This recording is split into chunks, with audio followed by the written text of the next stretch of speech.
Ó, coloquei pra gravar. Tá dando pra me ouvir e me ver tranquilo? Tá, tá travando. Tá travando? Que saco! Vamos ver aqui. Tá travando a full. É o programa. Eu acho que é o gravador de tela. Eu acho que é o gravador de tela. Dá uma olhada agora. Agora não. Tá dando pra entender? Eu acho que é o último rolê, a mesma coisa que aconteceu da última vez. Ah, que Na saco. próxima aula, tu fala pro Lucas gravar aí. É, vai ter que ser.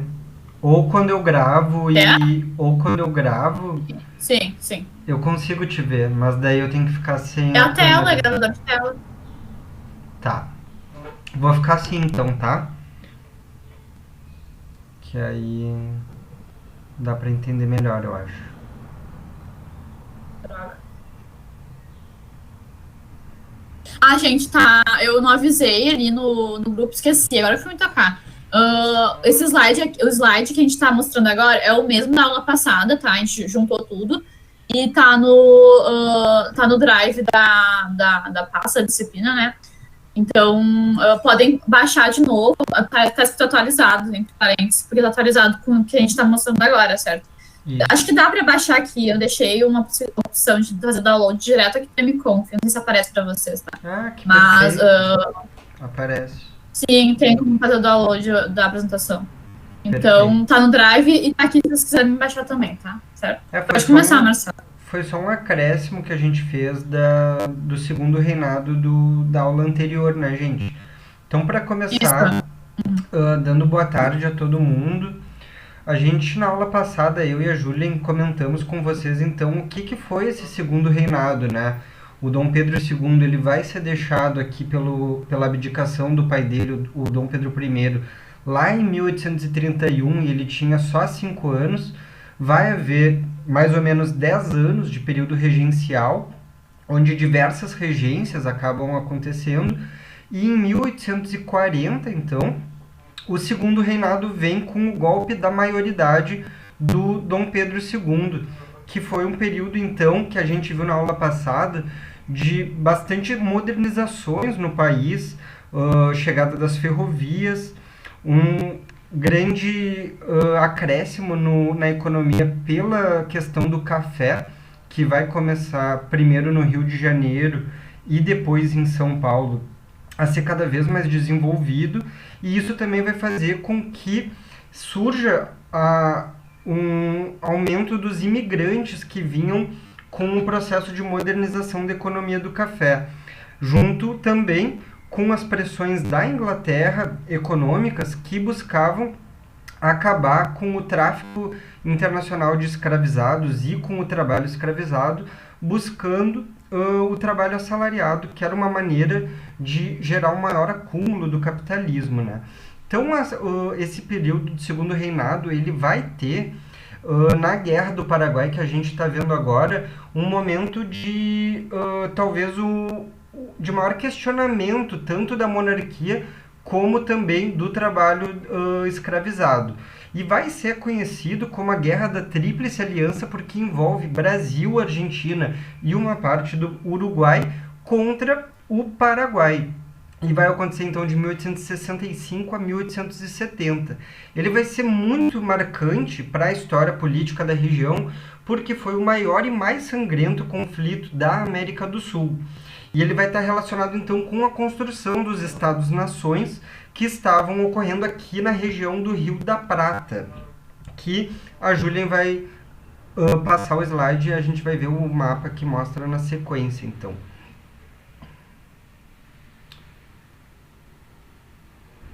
Gente, é muito importante vocês analisarem esse mapa porque ele acaba mostrando os afluentes do Rio da Prata, que envolve o Rio Uruguai, que contorna o Rio Grande do Sul, e também o Rio Paraguai e o Rio Paraná. São três rios muito importantes aqui da região do Rio da Prata e estão relacionados justamente com o comércio dessa região, que era muito importante para a soberania desses estados. O Império Brasileiro buscando, então, uma maneira de ter uma cada vez maior influência na região, ao mesmo tempo que as repúblicas da Argentina, do Paraguai e do Uruguai estavam se desenvolvendo e tendo seus conflitos internos muito próprios.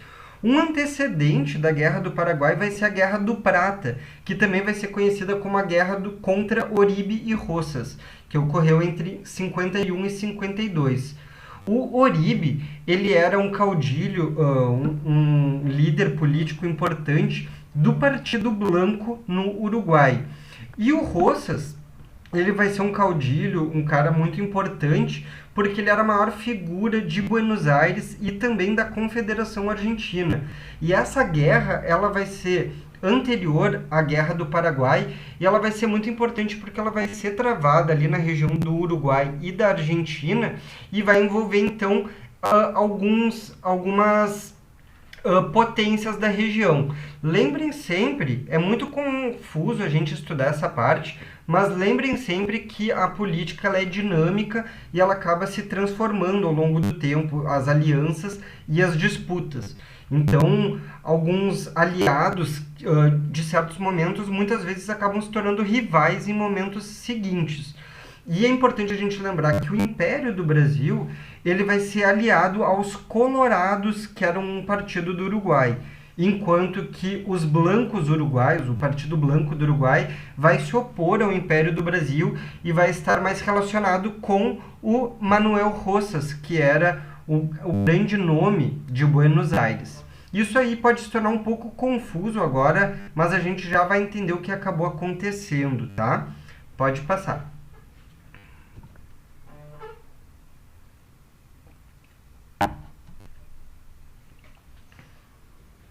Então, essa Guerra do Prata ela vai terminar com a vitória, principalmente do Império do Brasil, junto com os aliados colorados do Uruguai e com aliados da Argentina, principalmente destronando, tirando dos seus poderes políticos o Rosas da Argentina e também o Manuel Oribe do Uruguai.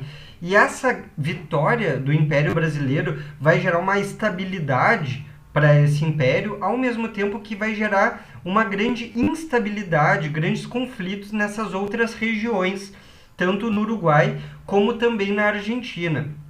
E o final do conflito vai ser caracterizado pelos acordos desiguais entre o Brasil e o Uruguai, onde o Império do Brasil podia intervir militarmente no Uruguai, além de poder buscar escravizados que fugiam para o território uruguaio, onde já tinha abolido a escravidão, além de outros fatores que acabavam com a soberania do Uruguai, onde o Brasil podia intervir, então, de diversas maneiras nesse território. Pode passar. Isso vai ter uma grande consequência porque a gente vai ver do início da Guerra do Paraguai. Então, o que aconteceu com o Uruguai nesse momento? Em 1860, o Partido Blanco, que era inimigo do Império Brasileiro, vai chegar ao poder com o Bernardo Berro. E uma das primeiras atitudes desse governante em Montevidéu vai ser rasgar os tratados que tinham sido feitos após essa Guerra do Prata, firmados entre o Império e o Uruguai.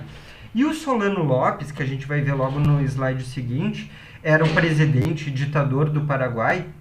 Ele vai ver no Bernardo Berro e no Partido Blanco um cara muito aliado para poder ter uma saída para o mar, porque pode passar o próximo slide.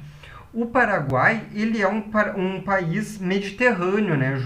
Junto com a Bolívia também, são países que não têm saída para o mar. E isso vai ser um grande problema para um país que busca um comércio exterior, um país que busca ter uma certa soberania e uma certa disputa política e geopolítica com outros países, né? Então o Paraguai, que não tinha uma saída para o mar, vai ter na figura desse ditador que era o Solano Lopes e que desde 1840 a família dele já governava o Paraguai, vai ver então no Partido Blanco Uruguaio uma fonte de apoio, né? Então o que vai acontecer é que o Paraguai, diferente dos outros países como Argentina, Brasil e Uruguai, que vão estar na disputa da guerra, vai ter já desde antes da guerra um exército muito bem equipado, com 60 mil homens. O Brasil nessa época tinha apenas 18 mil homens e a Argentina ainda menos. E o Solano Lopes então vai procurar tirar o Paraguai desse isolamento externo por meio dos afluentes do Rio da Prata, com o apoio desse Partido Blanco. Pode passar o slide. Tudo bem, gente? É confuso, mas confia que vai dar certo, tá? A Argentina. A Argentina, a gente vai ter na figura desse caudilho de Buenos Aires, um governador de Buenos Aires, que a princípio era para ter o mesmo poder como outros governadores das províncias da Argentina, que era o Rosas, mas ele vai ter um poder muito maior que as outras províncias, que os outros presidentes da província da Argentina, justamente porque ele buscava, a partir de suborno e pressão militar, governar a Argentina a partir de Buenos Aires. E ele vai ter esse poder justamente porque Buenos Aires era um porto muito rico, onde descarregava e também era comercializado para fora o grande comércio da Argentina. Então, Buenos Aires vai ser um papel muito chave nessa disputa política do Prata, enquanto as demais províncias da Argentina, principalmente Corrientes e Entre Rios, vão se voltar contra o Rosas para não deixar ele ter um grande poder. O Rosas ele buscava um território que se equiparasse com o antigo vice-reino do Prata, que era um território que existia no período da colônia espanhola, né? Mas que buscava tornar Buenos Aires a grande capital desse Império do Prata. Mas ele vai ser destruído nessa Guerra do Prata, e quem vai assumir depois de uma guerra civil vai ser o Bartolomeu Mitre, na década de 60, que vai ser o presidente da Argentina no momento da Guerra do Paraguai. Pode passar.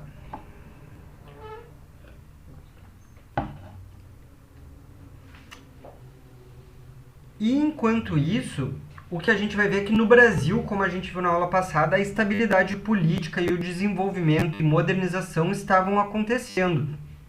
O que a gente vai ver é que depois, se na primeira metade do século o Brasil vai procurar quebrar essa tentativa do Rosas de criar um grande poder no Prata, na segunda metade do século o Brasil vai se aliar com a Argentina para buscar quebrar com a soberania do Paraguai, que estava se tornando um grande poder ali na região.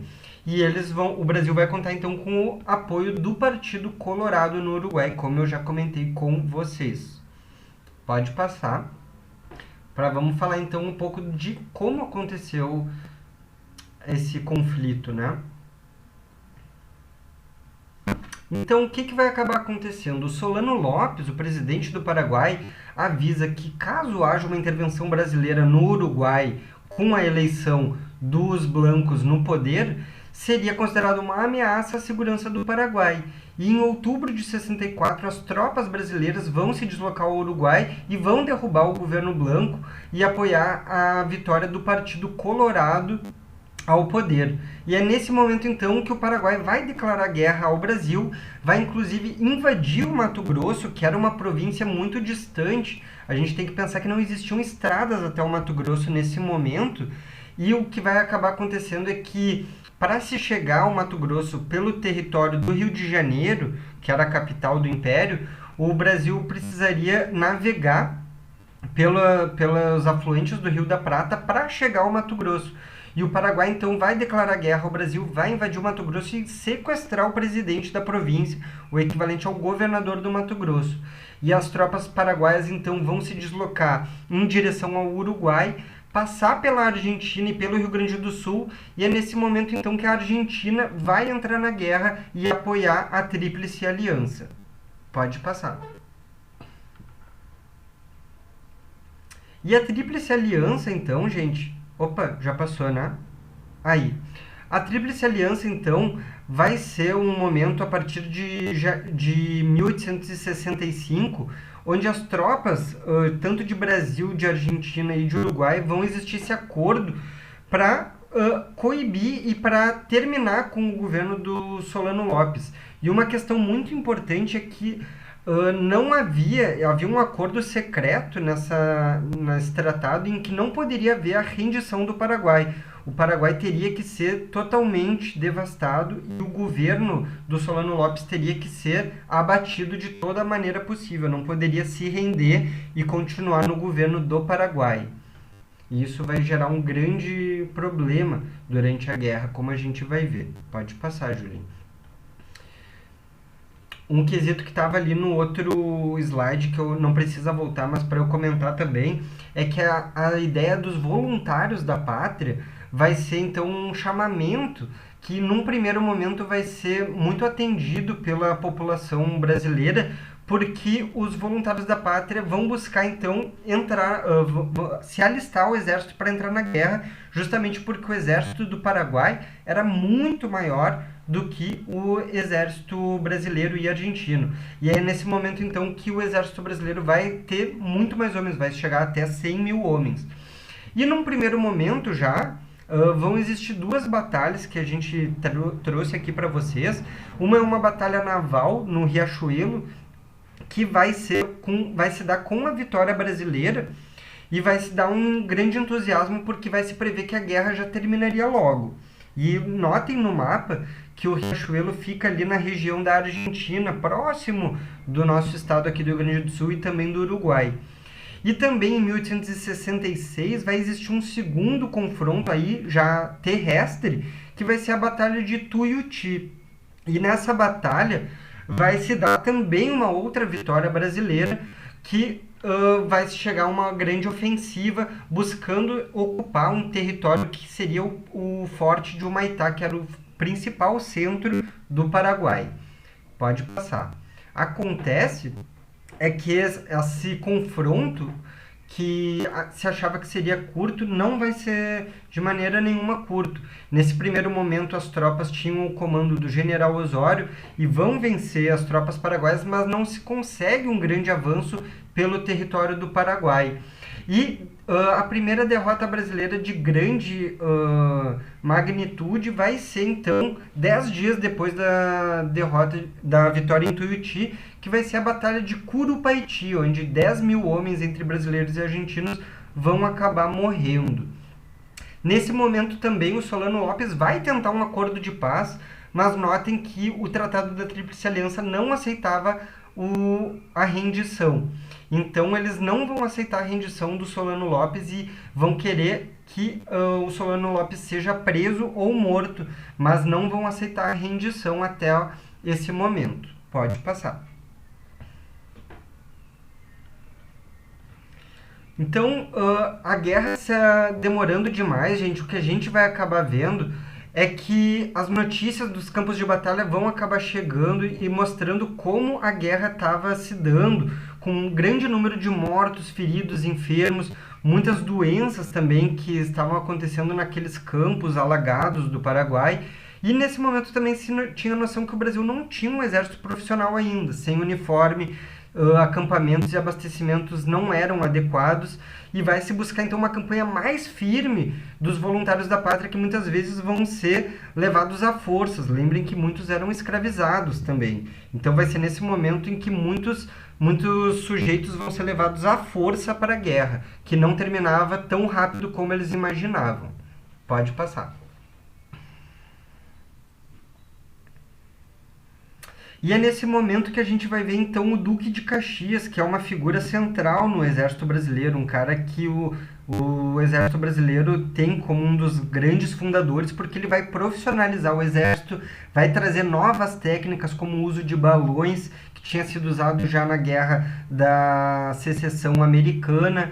Vai ser nesse momento que os brasileiros vão ocupar o Forte de Humaitá e a vitória vai ser praticamente certa com essa profissionalização do exército, com as grandes vitórias conhecidas a partir daí.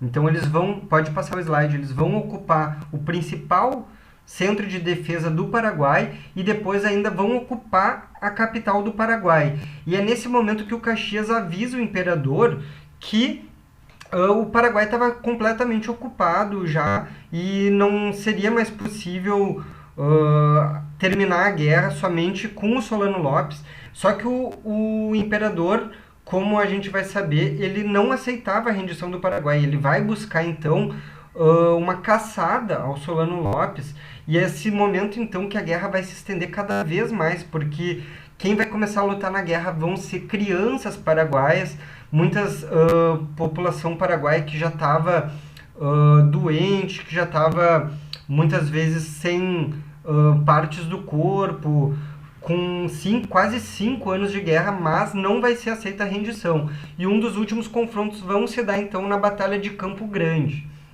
em 1869. Pode passar.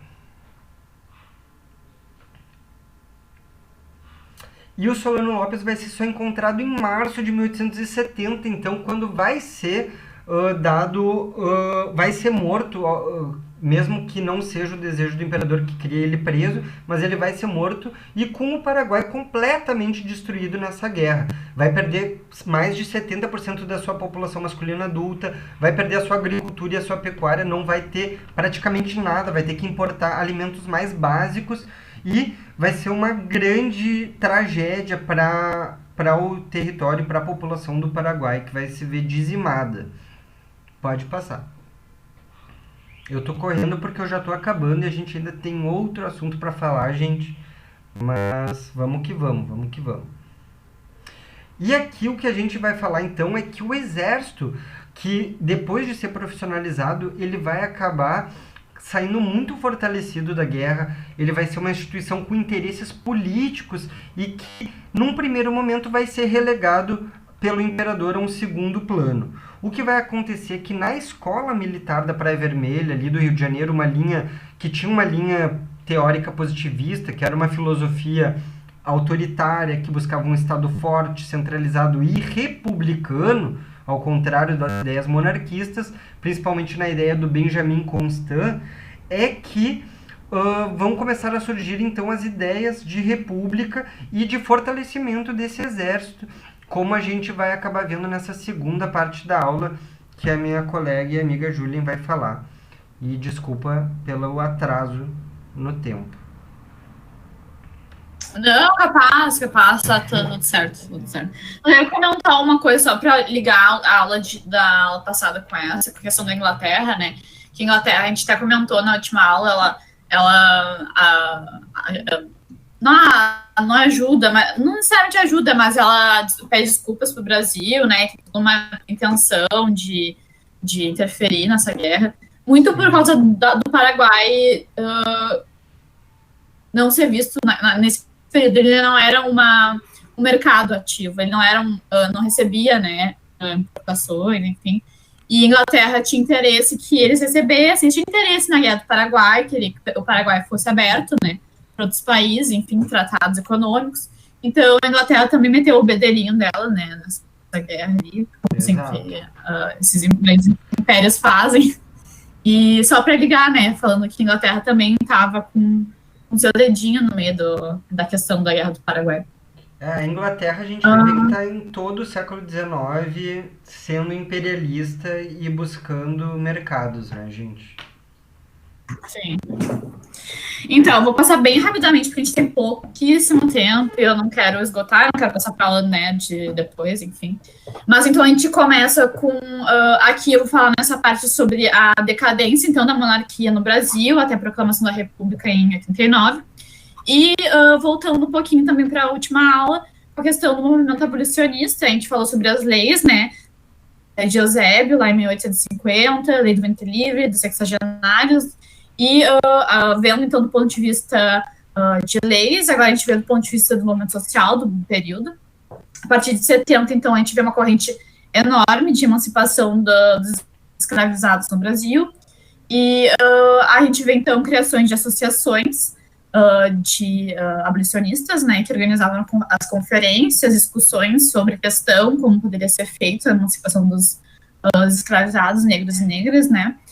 Então, eventos ligados a isso, eles também incentivavam fugas e rebeliões, os transportes desses negros e negras que eram escravizados, eles forneciam ajuda para que eles saíssem do local, né, até quilombos, nessa época os quilombos foram muito fortes, criação de quilombos urbanos, aqui em Porto Alegre a gente tem isso, exemplo disso ali na Cidade Baixa, era um quilombo.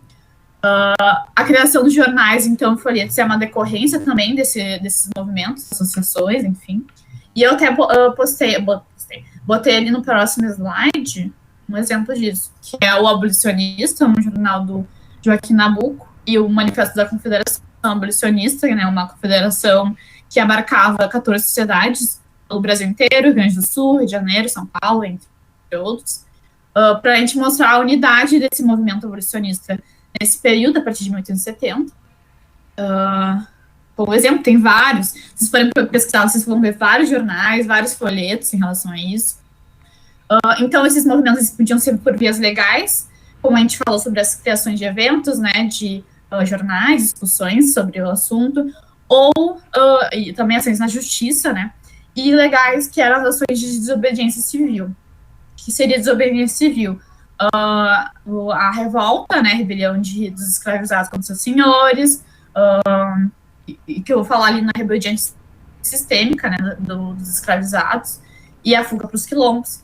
Então, em relação ao movimento abolicionista nesse período, a gente fala sobre as leis serem importantes, mas a pressão popular, a agência também desses escravizados é muito importante nesse período, a agência de rebeldia, né, de obediência nesse período é muito importante.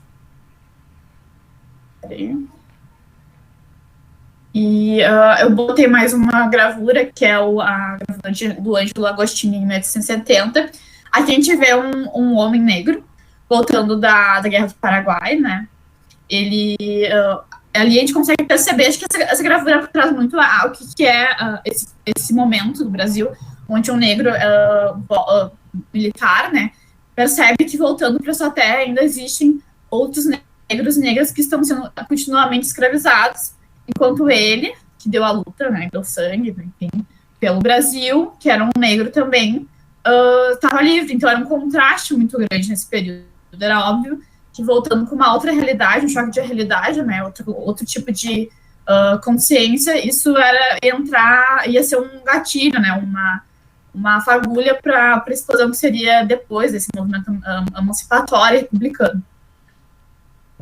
E também porque eles conviviam com os argentinos, uruguaios, que também eram republicanos, e também lá já não existia mais escravidão, então eles já tinham uma concepção de outros mundos, né, de possibilidade de mundos diferentes, em lugares onde os escravizados, negros escravizados não existiam.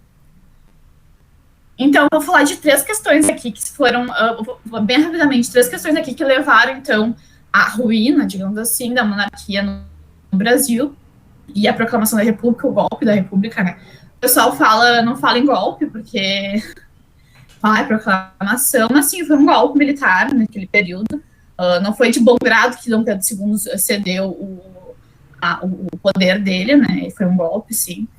A questão, então, a gente vai falar de 3 questões, que é a questão religiosa primeiro, que é essa que eu estou mostrando aqui, e a crise aberta, então, entre o governo imperial e a Igreja Católica, tudo por causa de uma bula papal que proibir a maçonaria no Brasil,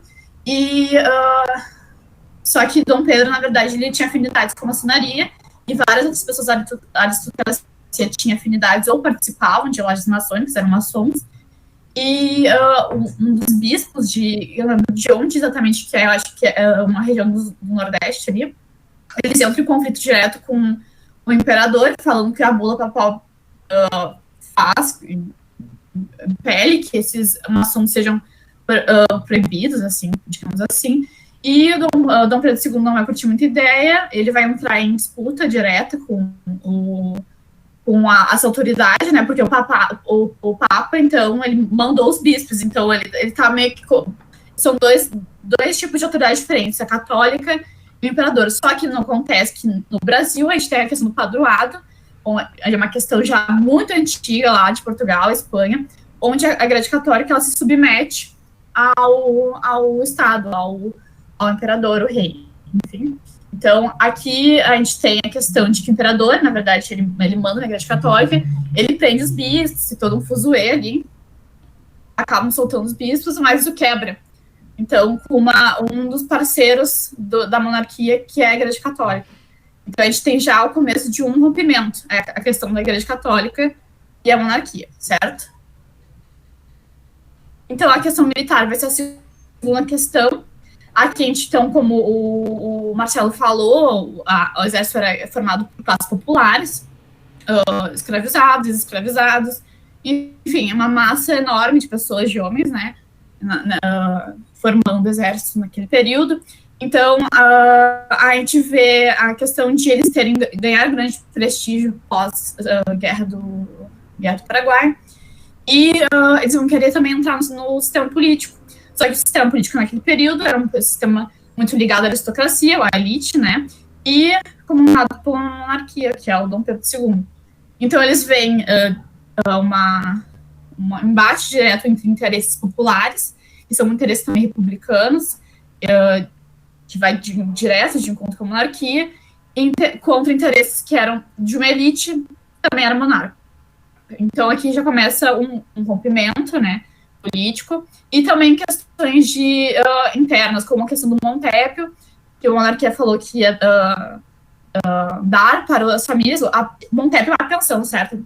É uma pensão para as famílias dos militares que foram mortos ou mutilados durante a Guerra do Paraguai, só que eles acabam não dando, gera um conflito ali na questão de eles os militares começaram a protestar, enfim. Também cria uma outra crise interna entre os militares e a monarquia do Dom Pedro II, certo? A questão da República, né, de eles terem tido contato com a Argentina e Uruguai, e a questão do abolicionismo, como eu falei antes, né, desse movimento estar crescendo nas classes populares e de letrados também, pessoas ligadas a jornais, boletins, etc., querendo o fim da escravatura no Brasil. E então a criação do clube militar, já dando uma ideia de que os militares estavam se organizando internamente, e que viria a acontecer 2 anos depois, né, com a proclamação da República.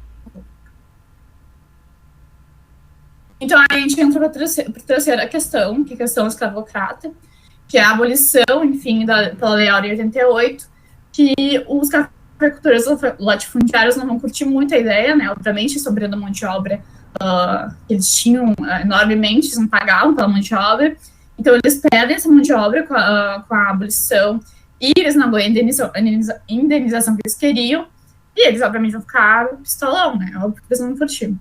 Esse panorama vai ser desfavorável para eles, e eles se tornam opositores da monarquia. Eles vão ser chamados de republicanos de 3 de maio, porque 3 de maio é o dia que a Princesa Isabel assina lá a Lei Áurea, né? E a partir daí, então, eles vão começar a apoiar a República, porque para eles também era benéfico a República, que daria, de certa forma, privilégios e autonomias econômicas que a monarquia não permitia aos cafeicultores da época. Certo? Eu tô falando rápido porque eu não quero passar o tempo da gente, e tem mais uma parte de tempo lá, a ascensão da República. Então, aqui a gente vai juntar tudo isso aqui, junta então nesse bolo a escravatura, os militares, a igreja, juntem isso aqui, juntem com as manifestações que estavam acontecendo na década de 70, 80, com a revolta do Vintém, que foi contra o aumento da tarifa dos bondes e dos trens da época, no Rio de Janeiro, e isso era uma levíssima demonstração de que o povo também não estava curtindo muito a questão do Dom Pedro, da monarquia, e fazendo críticas, né, e adesão, como eu falei, do republicanismo, pelos cafeicultores, do exército, como eu falei também, a difusão das ideias republicanas nas camadas populares é super importante para a grande crise, o golpe que viria depois pelo exército. E em 89, então, o ministro Afonso Celso, que é o Visconde de Ouro Preto, o ministro daquele período, ele tenta remediar, ele era um super monarquista, ele tinha uma adoração pela monarquia, mas ele sabia que ele tinha que ceder se quisesse que se mantivesse a monarquia. Ele tenta fazer umas reformas, dar mais autonomia para a província, só que o pessoal da Câmara dos Deputados a Câmara não curtiu, não aceitou as reformas. No mesmo ano, no final do ano, o tenente-coronel que o Marcelo já falou, né, o Benjamin Constant, inicia o movimento golpista, em 15 de novembro de 89, então, 89, o Marechal Deodoro da Fonseca, ele desfila lá pelas ruas com os militares e depõe o Ministério do Afonso e proclama assim a República do Brasil. Mas aí eu botei uma fotinha no final aqui. Vocês veem aqui a pintura do Benedito Calixto, que ele fez em 1893, e a passeata que o Deodoro fez, né, no Rio de Janeiro, proclamando a República. Mas uma coisa que eu acho que é importante deixar bem claro, que a participação popular foi nula, não teve participação popular nenhuma, e dizem, né, os historiadores dizem que a população via aquele desfile ali, tipo, o que tá acontecendo aqui, sabe? Não sei o que está acontecendo, não é um desfile militar, não sei. Então, isso é para deixar bem claro que o movimento partiu da classe militar e não da classe popular nesse período, né? Classe mais pobre. Certo, gente? Corridão aqui, hein? Corridão. Alguma pergunta, gente? Podem chamar no zap, se precisarem.